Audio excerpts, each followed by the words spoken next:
जगातील सर्वात मोठी लोकशाही असलेल्या भारत देशाच्या सर्व नागरिकांना प्रजासत्ताक दिनाच्या हार्दिक शुभेच्छा.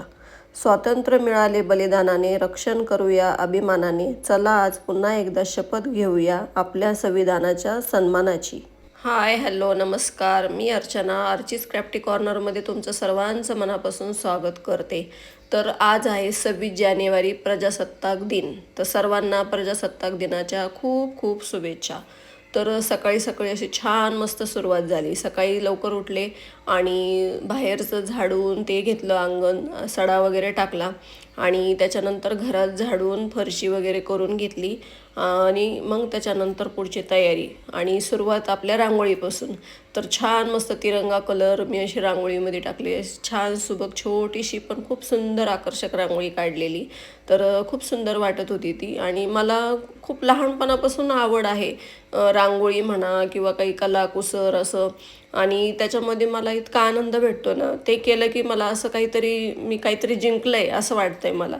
तर ह्या सगळ्या गोष्टी मला लहानपणापासून खूप आवडतात. त्या आवडीनुसारच मी हे सगळं करत असते. आणि बरेच जण मला म्हणते तुला एनर्जी कुठून येते आणि तुला वेळ कसा भेटतो. आणि आवड असलं ना खरंच सवड भेटत असती. तर मी अशी छान हळदीचं लेपन वगैरे करून घेतलं चौकटीला, उंबरठ्याला आणि बाहेर सगळीकडे रांगोळी वगैरे काढणं झाली माझी. त्याच्यानंतर मग मी हे एक दिवस अगोदरचंच तयारी आहे. काय केलं, कापड वगैरे आणलं होतं मी कपडा बाजारमधून. तर छान तिरंगा कलरचे आणले होते आणि त्याला लेस आणली होती. तर असं आसन म्हणून आता देवाऱ्यात टाकायला वस्त्र ते असं सगळं. स्वामींना पण एक छान असं शॉल बनवली मी आणि वस्त्र बनवलेलं आणि हे तिरंगा कलरचे असे तोरण आणलेलं लावायला देवाऱ्याला. तर असं छान माझं देवारा असं तिरंग्यामध्ये सजला आहे.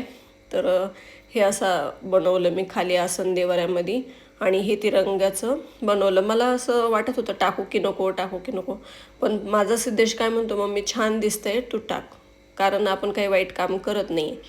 तर असं मी तिरंग्याचं ते टाकलं आसन आणि स्वामींना इतकं छान असं शिवलं मी ते वस्त्र आणि तिरंग्याची शॉल आणि छान त्यांना तयार केलं आंघोळ वगैरे घालून आणि सगळ्या देवाऱ्यातल्या देवांना आंघोळ वगैरे घातली, छान मस्त कोरडे केले आणि त्यांना स्थान दिलं आणि छान मस्त आरती वगैरे केली, धूप दीप दाखवलं, हात जोडून नमस्कार केला आणि अशा पद्धतीने देवांची पूजा वगैरे छान करून घेतली मी. आणि मला खूप छान वाटत होतं. मी सगळी सेवा माझ्याकडनं आज घडली 26 जानेवारीची प्रजासत्ताक दिनाची आणि अशी एक तिरंग्याची रांगोळी पण काढली छोटीशी तिथं. तर असा माझा छान देवारा सजला. मला इतकं छान वाटत होतं, सगळं तिरंगा दिसत आहे जिकडं तिकडं. स्वामी पण माझे किती सुंदर दिसत आहे.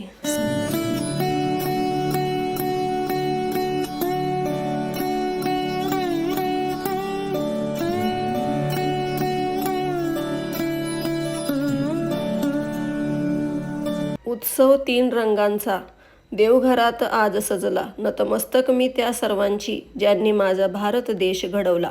त्यानंतर मग मी हॉलमध्ये असं टिपवायवरती छान व्हाईट कलरचं वस्त्र टाकलं आणि त्याच्यानंतर मी जे हे लेस लावून तयार केलेले तिरंग्याचे छोटे छोटे, तर ते पण एक टाकून त्याच्यावरती मी तिरंग्याची स्थापना केली आणि मस्त आम्ही गीत गायलं तिघांनी आणि मस्त गजर केला, भारत माता की जय म्हणून.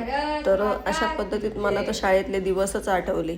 खरं शाळेत असतानाच ह्या सगळ्या गोष्टी बघायला भेटले. त्यानंतर लग्न झाल्यानंतर मग काय हाऊसवाईफ, एक पार्लर वगैरे करते मी थोडंसं. तर काय ते सगळे दिवस विसरल्यासारखंच झालं. पण मी यूट्यूबला ना बरेच जणांचं बघितलं, त्यांनी असं घरगुती छान असं साजरा केलेलं. तर मला पण सुचलं आपण पण काहीतरी असं करावं, म्हणजे आपलं बघून बरेच जण शिकतील, आपलं पाहून असं साजरा करतील. काय गरज आहे शाळेत पण, म्हणजे जिथं जायला भेटत नाही तर आपण घरी पण तिरंग्याची स्थापना करू शकतो. छान भक्तिगीत वगैरे लावून त्यांचं छान असं सण साजरा केल्यासारखं करायचं. मला तर खूप आवडलं, कारण आज माझ्याकडं सण असल्यासारखंच वाटलं. पूर्ण एक 5 वाजेपर्यंत मस्त चालला माझा हा कार्यक्रम.